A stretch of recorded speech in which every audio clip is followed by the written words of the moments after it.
All right, how you all doing? I'm Brian McKinney, co-founder at the Haemorrhoid Academy. So just want to jump on here and let you know what the crack is, what it is we do. And, if you're struggling in hemorrhoids or controlling your life at the minute, then, this is the place to be. Because if you're anything like me, you'll feel embarrassed, frustrated, and, at some points, like absolutely hopeless because you don't know where to turn to. I struggled a lot to try and figure out what was the right thing to do. I had all the usual hallmarks: persistent pain, itching, swelling, bleeding at sometimes quite bad, especially with internal hemorrhoids. But yeah, the emotional side of things just took its toll. It was embarrassing sometimes. I felt that it was only me kind of going through it, and it just goes into literally every aspect of your life, which makes it incredibly frustrating. So I had tried all the usual things, the creams, the ointments. I went to the doctor and got, I think it was Anusol, tried Preparation H. None of these things really helped. If anything, I think they made them worse. They have what's called hydrogen cortisone in some of them, not all of them. So yeah, I really struggled with that, and I had the suppositories as well. I tried that once and swore I was never going to do it again. Like, it was absolutely horrible. So as I've said, I'm Brian McKinney, co-founder here at the Haemorrhoid Academy, and I have a background in coaching and, a background in elite cycling. And then now I'm a coach. So I coach endurance athletes, all different levels, disciplines, but all endurance athletes in particular. And I really focus on human performance. So really, I thought I had a lot of things covered. Like, I knew a lot about the human body, how to train it, how to do all this kind of stuff. And then I took hemorrhoids, something that I thought I knew nothing about it. I thought maybe you get it from sitting on a cold bench, that was the height of it, or while squatting. If you squat too much or squat too low, you're gonna have these hemorrhoids happen to you. So that's literally the knowledge I had, because I'd never actually looked into it. I thought it happened to older people, but as it turns out, 50 to 75% of people will have hemorrhoids, symptomatic hemorrhoids, at some point in their life, which is crazy to think. Like, that's, it touches nearly everyone we know. And no one really ever talks about it. It's quite a big range as well, 50 to 75 people, because not a lot of people will go to the doctor about it unless it is really bad. So I went through, I'll tell you a bit about my story. So it started off really external hemorrhoid that just got worse and worse and worse. And I went to the doctor, they give me all the usual stuff. Then I didn't reply or go to another meeting at the doctor's office. So it was one random day. I don't particularly open my mail all that much. So I was just standing, my partner gave me my mail. I actually opened it this time, and it literally, I have the letter there, and it said, look, we think your doctor or GP thinks that you could have anal cancer, so we really want you to come in. So at that point, I was like, okay, well, this hasn't been talked about before. I thought I just had hemorrhoids. So yeah, I phoned them pretty much straight away, got onto the doctor, and she had said, because you didn't come in, we were giving you another shot. Normally you just discharge you, but we're giving you another shot, and we just put this in so it would sort of fast track you. Now, that's hard to believe, but that's the conversation I had. And I was like, okay, that's fair enough. I think, I can't remember the exact sequence of events, but I think I went in for one more check, to look at it. And it was just, the woman had said, like, it was nearly impossible to survey or look at. So tight and inflamed.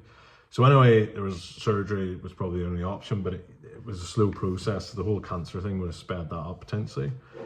But anyway, I decided, look, I looked into surgery. It was horrendous, basically. Not the surgery itself, but the recovery. And I thought, there's no way in hell I'm going through that. Like, it looks brutal.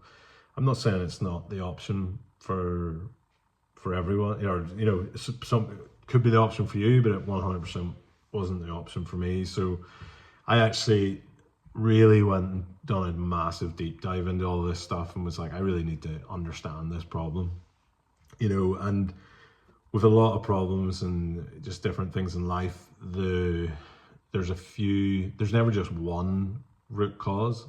There's always, like, you know, a sort of multifaceted approach that's needed to solve what seems like one problem. So the one problem is hemorrhoids, but you need a whole load of things to try to fix it.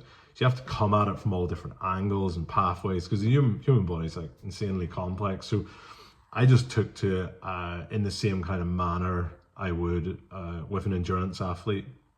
So I just went about the same process. And actually, there's the list that I had originally of all the things I looked into. So, you know, here there's about 14. You get portal vein, liver pressure, diarrhea, sleep, inflammation, stress, all this kind of stuff. Looking at this brings back memories. Even supplements to sort of tie in all this stuff: mechanical pressure, gravity, fed pressure. So there's a whole load of stuff there that I was like, okay, all of these things need to be tackled. And the way I look at it is, say 100% is what you have to be back to, or what you have to be back to normal.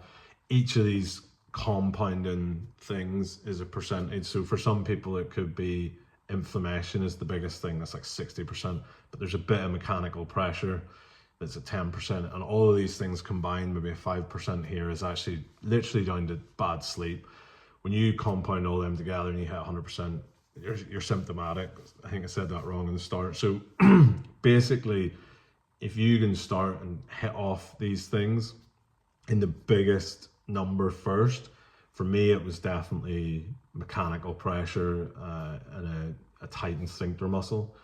But there was other things with, you know, the stress, sleep, all these kinds of things compound and give you way bigger problems. So what me and my business partner have done, Stephen, is we've come together through really quite random circumstances, connection in cycling. We got chatting and I spoke to him about this, and he thought it was a thing that needed to be you know, told, get out there and really help people. So, you know, from my background and his background, we decided to put a lot of work into this and bring together quite a comprehensive method, I suppose, that I used. And at the time I was using it was very much a trial and error. You know, I was trying things, I was going through different processes. Did it work? Did it not? Like, when I say that I went into everything, like I had cabbage in my bum, basically. Maybe not all the way in, but trying to cool my external hemorrhoids. Like, there wasn't anything I hadn't tried. So I know pretty much everything you can shove in or around your bum. But basically we came up with like a 9-step process. And the 9-step method is literally what the Haemorrhoid Academy is, and there'll be other surrounding topics and you know, that all sort of leads into this, that you can learn from and grow from and really change, hopefully, your symptoms and your circumstances, you know, reasonably quickly, depending on where you're at and what one of those root causes is giving you can give you the biggest return on investment. So basically there's essentially 9 steps to this method. First one is just, you know, getting ready, getting your body set up, you know, to heal. Second one, we go into we call the pressure reset. Now, all of this stuff's going to be in future videos. This is just a brief overview to let you know who I am, what we're doing, and if you follow, like, subscribe and all that good stuff, you can follow through all of the steps, all of the pillars that we have that you can then, you know, start and use for yourself. And definitely, if there's anything you're unsure of, you can ask questions and, you know, DM me or whatever, but I'll get back to you in the comments. And 3 is about reducing inflammation. So that's irritation, and that can really be a big impact for a lot of people is inflammation in the body. We also go into the anti-inflammatory diet. And this is, things that I did to, help reduce inflammation through the dietary side of things, which is quite a big part of it. Blood flow and circulation. We also have stress reduction. Sleeping is another big thing that needs to be looked at. And then the strength and stability of the pelvic floor, and just the core in general. All of these things are super important for long-term health for everyone, women and men, as you get older in general, but also if you're going through this sort of hemorrhoid symptomatic, part of your life, and it is just a season of your life, like you can reverse it. I'm really confident that this can help people who've maybe not been able to do things or reverse it in the traditional means, or that it, keeps coming back. It's, can be it's infuriating because it impacts every part of your life. And then finally, everything just is brought all together in step 9, bringing all the skills and tools that you've learned that you can basically progress into the future and not have to deal with this again. Deal with flare-ups and, always jumping for creams, wondering where the nearest toilet is because you don't, have control over your bowel movements after surgery, which can be a big thing. And some people actually, you go through surgery, which scared me.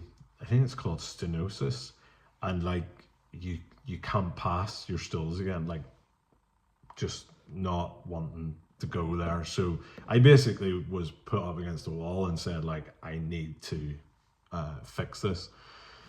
So anyone really that is exhausted with the short-term solutions that aren't working, and if you want something that's science-backed and a lasting solution that I've used and I've helped other people who've done various steps of this, then definitely follow along, like and subscribe, and start, using some of these methods. I've seen noticeable results, sometimes in minutes with some of the steps, and then the other ones are over, the course of days, couple of days to weeks and months. Some things in this here program, if it's really hitting the root cause, it happens very quickly because it's like, boom, that's it. That's the thing that was really, the central part of this that was causing the hemorrhoids for the most part. And then there's other things that will take longer and you'll maybe not see the benefits. Like people maybe go, well, I don't see sleep. How does that affect it? It massively affects, different enzymatic cascades in the body and everything. Sleep affects everything. It doesn't matter what you're doing. If your sleep's not good, it's going to be impacting different things in different ways. So you may not see it initially from some of these steps, but it can make a massive difference. And look, if you subscribe, there's going to be loads of tips. There's all the social media channels. There's short-term or short-form content as well, which give you tips and tricks that you can use along the way. And we're going to you can see in the links in the description, you can get in touch or DM myself about working with me on the 9-step method. There's other free resources as well that will be in the description. So you can go into the description and download that and apply some of these methods to yourself straight away. And let me know. It's really important that we share this information and see if it's helping different people, because everyone is different and different parts of the step will help people in different ways. So it's like really important just to see. So yeah, I don't think you should have any shame talking about this. This is something I never thought I'd be doing, on social media, talking about my hemorrhoid journey. But now I really want to help people and see if we can reverse other people's hemorrhoids without going down surgery. For some people, don't get me wrong, surgery maybe is actually the last option. I don't know. It's not for me to say, but for me, I didn't want to do it, and I decided I needed to do everything to make sure that I didn't go down that path. So thanks for watching this. If you've stuck to the end, drop a comment, like and share. Let me know if you have any thoughts or views on this. And I'm going to have loads of other videos coming up. So welcome to the Haemorrhoid Academy community, and I will see you in the next one.